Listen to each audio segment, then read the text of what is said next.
Hola a todos, mi nombre es Ed Molina Salas, tengo 19 años y soy estudiante de la Ingeniería Electrónica en el Tecnológico Nacional de México, Campus Apizaco. Esta es la materia Física de Semiconductores.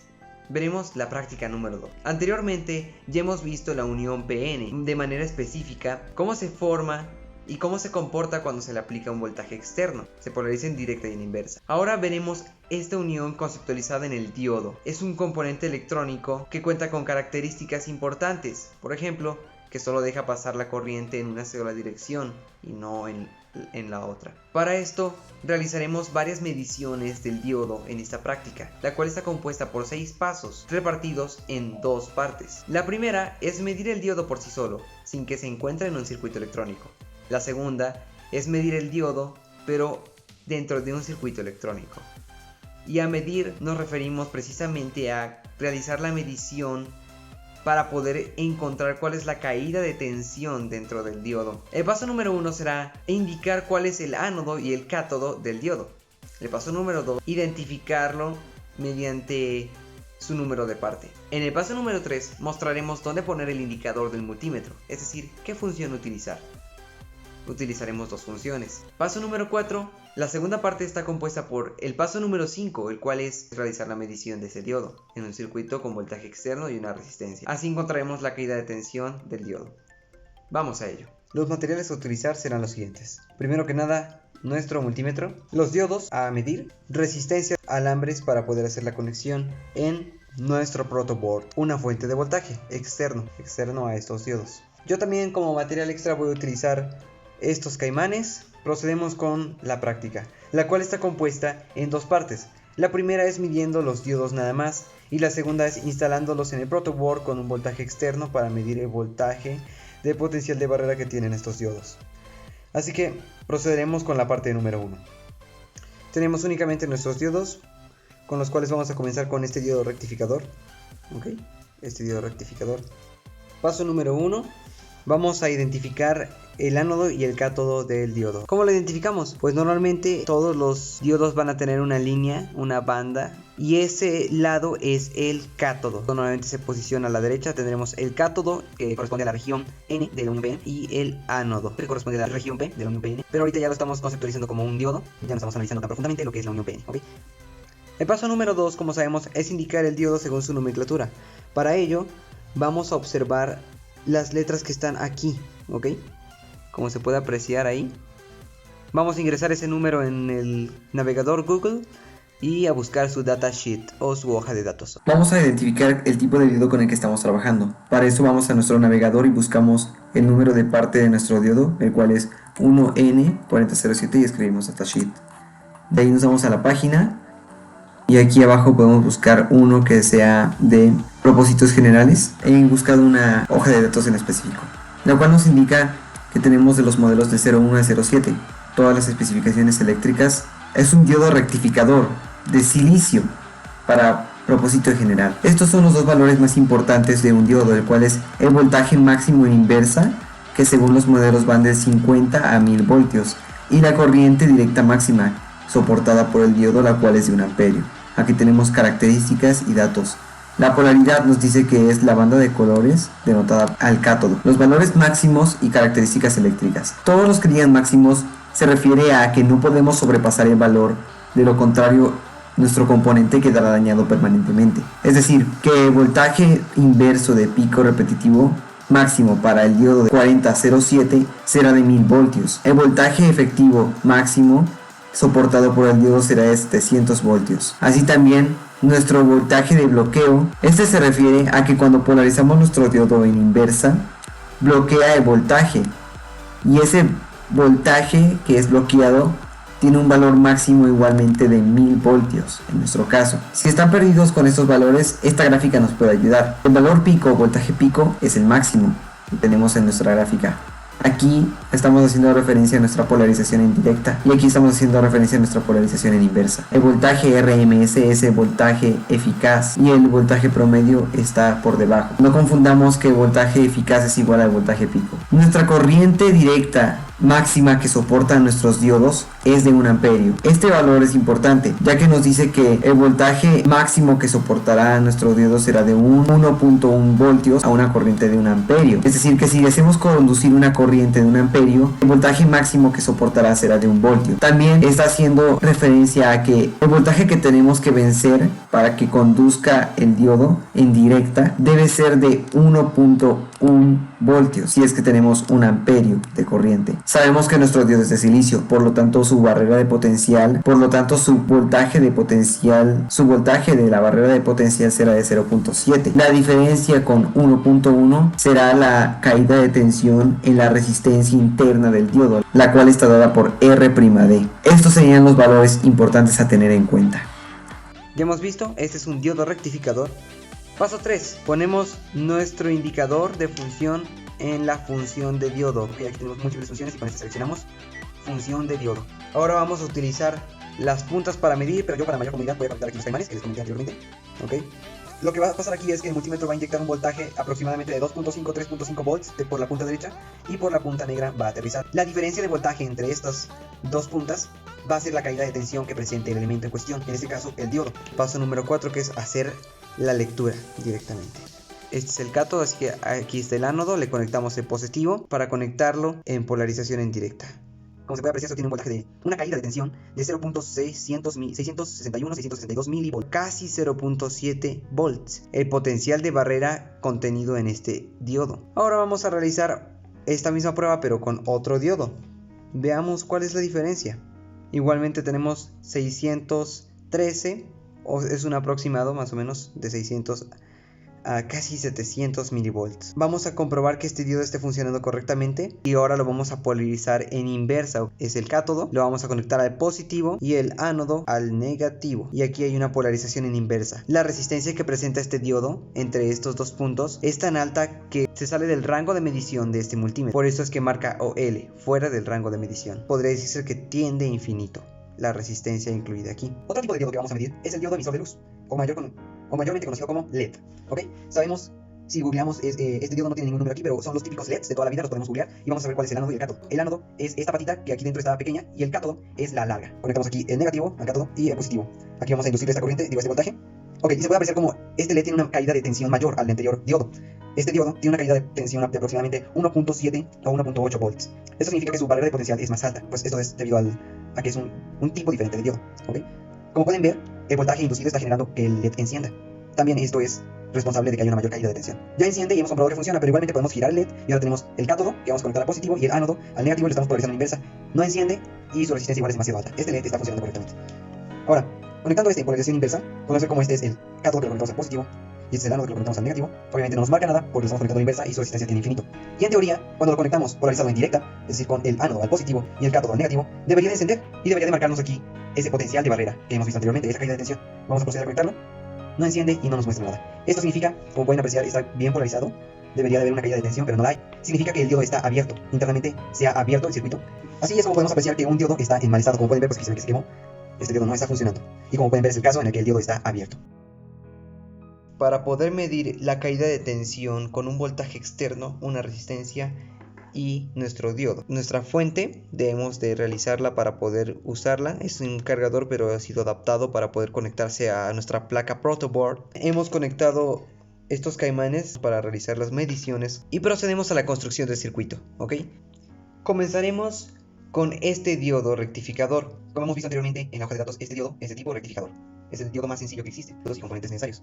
Sabemos que ponemos aquí el positivo, lo vamos a poner por aquí en una línea. La banda es el cátodo, por lo tanto el ánodo es este, y lo conectamos al positivo. Y ahora la resistencia la conectamos aquí al negativo. ¿Okay? Y bueno, aquí no sabemos qué está pasando todavía porque pues este diodo no es un LED, no está emitiendo luz. Nuestra fuente está conectada, está funcionando bien. Ya hemos conectado bien nuestros componentes y elementos. Ahora procedemos a la medición. Nuestro multímetro debe estar en la función de voltios o en la función de diodo. Este apartado tiene varias funciones, por lo tanto, si su multímetro es como este, tiene que utilizar esta tecla para seleccionar la función de diodo. Aquí tenemos la de continuidad y ahora sí tenemos la de diodo. Cualquiera de las dos. Como ya hemos utilizado la de diodo, ahora utilizaremos la de voltios. Pero cabe mencionar que esta función solo se puede utilizar cuando tenemos nuestro diodo en un circuito electrónico con voltaje externo y una resistencia limitadora. Cuando lo medimos por sí solo, como lo hemos hecho anteriormente, no nos sirve esta función del multímetro. Punta positiva al ánodo y punta negativa al cátodo. Como era de esperarse, tenemos 0.752 milivolts, que es el potencial de barrera que genera este diodo internamente. Y así es como hemos comprobado toda la teoría que hemos estudiado hasta el momento. Ahora procedemos con este diodo emisor de luz, mayormente conocido como LED. Ok, aquí tenemos que tener cuidado cuál es el ánodo y el cátodo. Recuerden que aquí el ánodo es esta patita pequeña dentro de la cabeza del LED y la patita grande es el cátodo. Así que el cátodo irá hacia la derecha. Vamos a ponerle la resistencia limitadora. Pasamos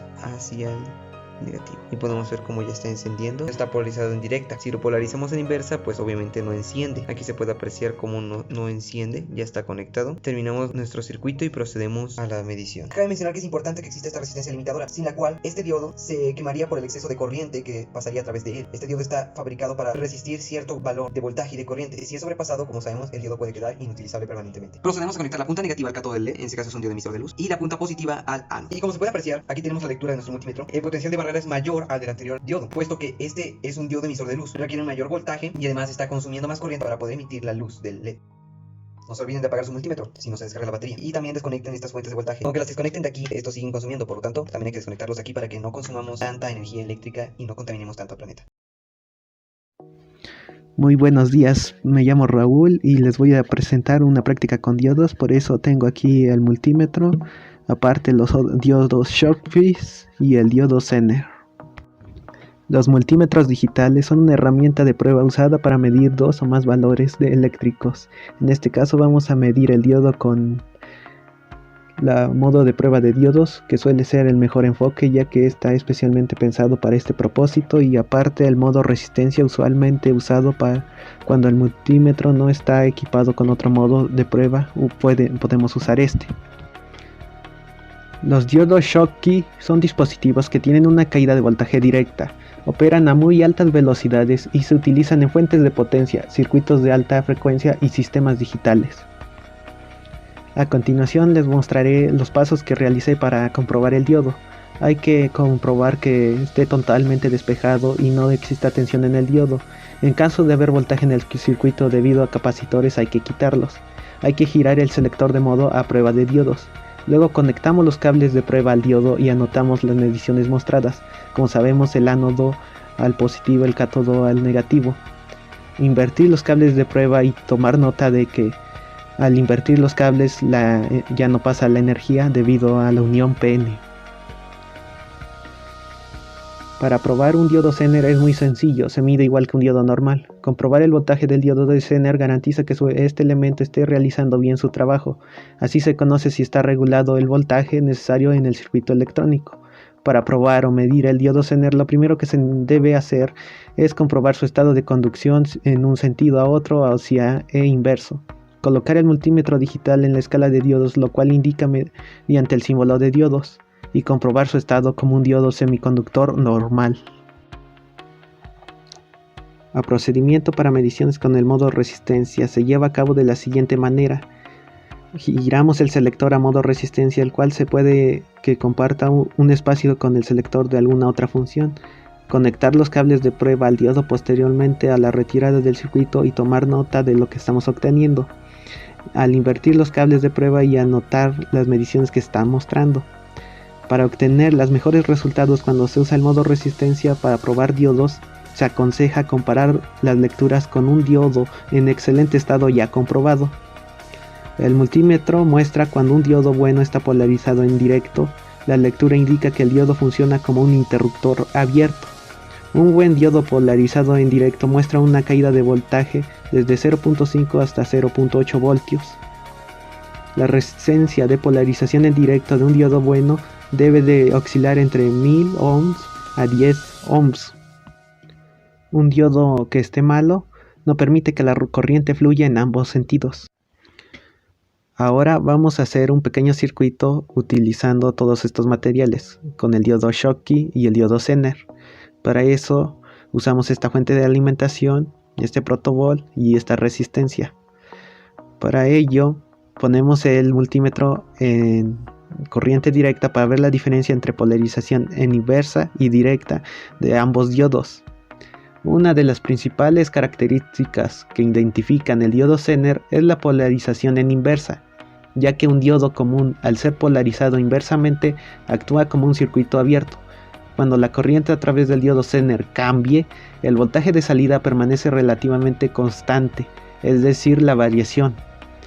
El diodo Schottky a frecuencias bajas en un diodo normal puede conmutar fácilmente cuando la polarización cambia de directa e inversa, pero a medida que aumenta la frecuencia del tiempo de conmutación puede llegar a ser muy baja, poniendo en peligro el dispositivo. El diodo Schottky está constituido por una unión metal semiconductor, barrera Schottky, en lugar de la unión convencional P y N, utilizando por los diodos comunes. Así que se dice que el diodo Schottky es un dispositivo semiconductor portador mayoritario.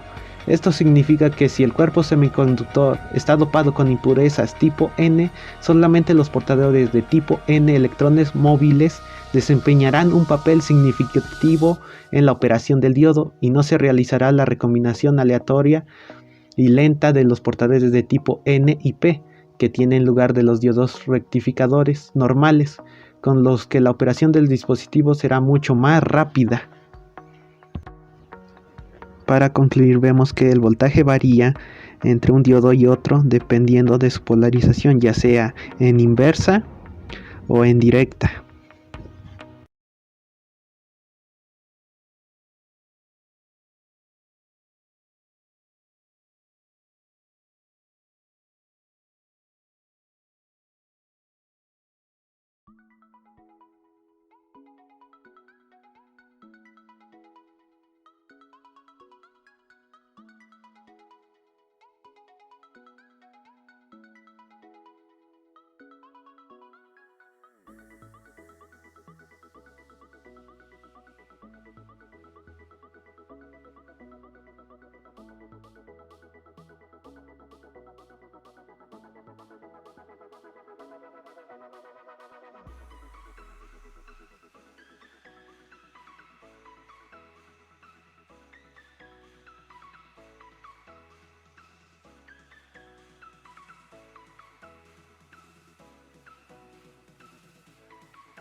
Los diodos varicap no se pueden medir o comprobar con un capacímetro normal, ya que su capacidad varía según la tensión aplicada.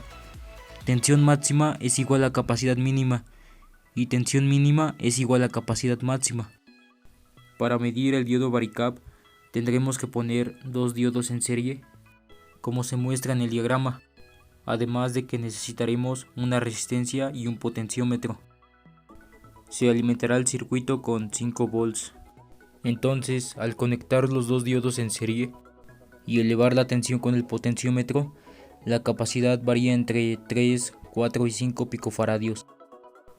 Y al disminuir la tensión, la capacidad varía entre 18, 19 y 20 picofaradios. Y así podemos llegar a la conclusión de que al menos estos diodos poseen una capacidad de 40 picofaradios cada uno. De mi parte eso sería todo. Gracias.